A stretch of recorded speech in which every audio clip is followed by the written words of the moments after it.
What if a single question from a stranger could shatter everything you believed about your own heart? Marcus Hale had built his life on certainty. Certainty that money meant safety. Certainty that power meant control. Certainty that needing no one was the same as being strong. At 45, he stood alone on the marble terrace of his Manhattan penthouse, the city stretching endlessly beneath him. New York glittered the way it always did, cold, brilliant, untouchable. Skyscrapers rose like monuments to ambition, and Marcus owned pieces of half of them. He had come from nothing, a childhood spent in a rusted trailer park in upstate New York, a mother who worked until her hands cracked and bled. Nights when hunger was louder than hope. Marcus had sworn back then that poverty would never touch him again, and it never did. But neither did peace. His phone buzzed nonstop. Investors, politicians, socialites, people who called him friend but never asked how he slept at night. He silenced it and stared into the dark glass of the skyline, feeling strangely hollow on his own birthday. Below him, his annual charity gala roared with laughter and crystal glasses. New York's elite gathered under chandeliers, praising his generosity while calculating what his favor might earn them. Marcus would go down soon, smile for the cameras, say the right words, and write a check so large it felt meaningless. Then he would return upstairs, alone, as always.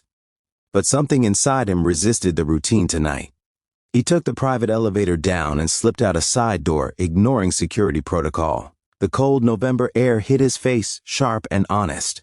He walked without direction, expensive shoes echoing against the sidewalk. For once, no driver, no agenda, just him and the city that had made him, and quietly taken something from him in return. That's when he heard it. A voice, soft, clear, fragile, yet strong enough to stop him in his tracks, singing. The sound floated through a narrow side street, cutting through sirens and traffic like a memory trying to be remembered. Marcus followed it, heart tightening with every step. He found her sitting on flattened cardboard outside a closed grocery store. A little girl. 7, maybe 8 years old. Her jacket was too thin. Her shoes didn't match. Her dark hair was tangled by wind and neglect. Dirt smudged her cheeks. But when she sang, when she sang, her voice carried warmth, like sunlight through cracked glass. It was an old lullaby. The same one his mother used to sing when the electricity went out and the trailer went silent. The same song she whispered when Marcus cried himself to sleep, afraid of a future that already felt heavy. Marcus didn't realize he was crying until his vision blurred. The girl finished her song and looked up. She didn't shrink away from his tailored coat or polished presence. She smiled at him openly, without fear or expectation. "That was beautiful," Marcus said, his voice breaking. "Thank you, sir," she replied politely. "My mama taught me, before she went to heaven." His chest tightened. "Where is your mother now?" he asked softly. "She got sick," the girl said. "Pneumonia. They said she needed help, but we didn't have money." She paused, then added, "I sing so I don't forget her voice." Marcus swallowed hard. "And your father?" She shrugged. "Never had one. Mama said some people come into this world alone." Marcus knelt, not caring about the dirt soaking into his pants. "What's your name?" "Lily." "A simple name, a powerful one." She tilted her head, studying him. "Do you sing?" "I used to," Marcus said, "before life got loud." Her face lit up. "Will you sing with me? Singing's better when someone's with you." Before he could overthink it, she started again, a brighter tune this time. Her voice shook in the cold, but she sang with courage. Marcus joined her. His voice was rough, unused, but somehow it fit. Their breaths rose into the air together, two strangers bound by a song neither of them realized they had been waiting for. When it ended, Lily looked at him seriously. "Mister," she asked, "could I sing with you every day?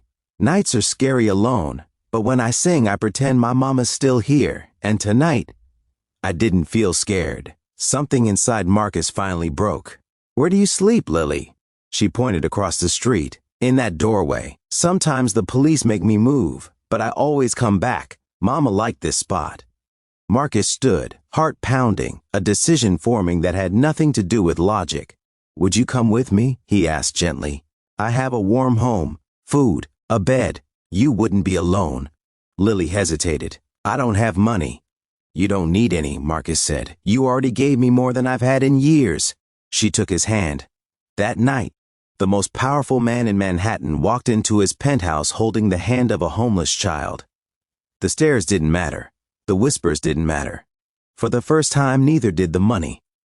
Marcus bathed Lily, wrapped her in clean clothes, and watched her eat as if every bite might disappear. He made calls through the night. Social workers, lawyers, child services, the truth hurt.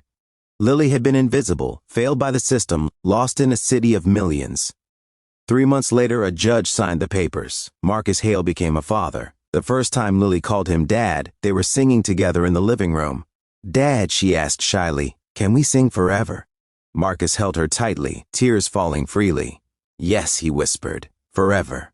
His empire still stood, but his heart was no longer empty, and every night, in a city that never sleeps, 2 voices rose together, proof that love, once found, can rebuild even the most guarded soul.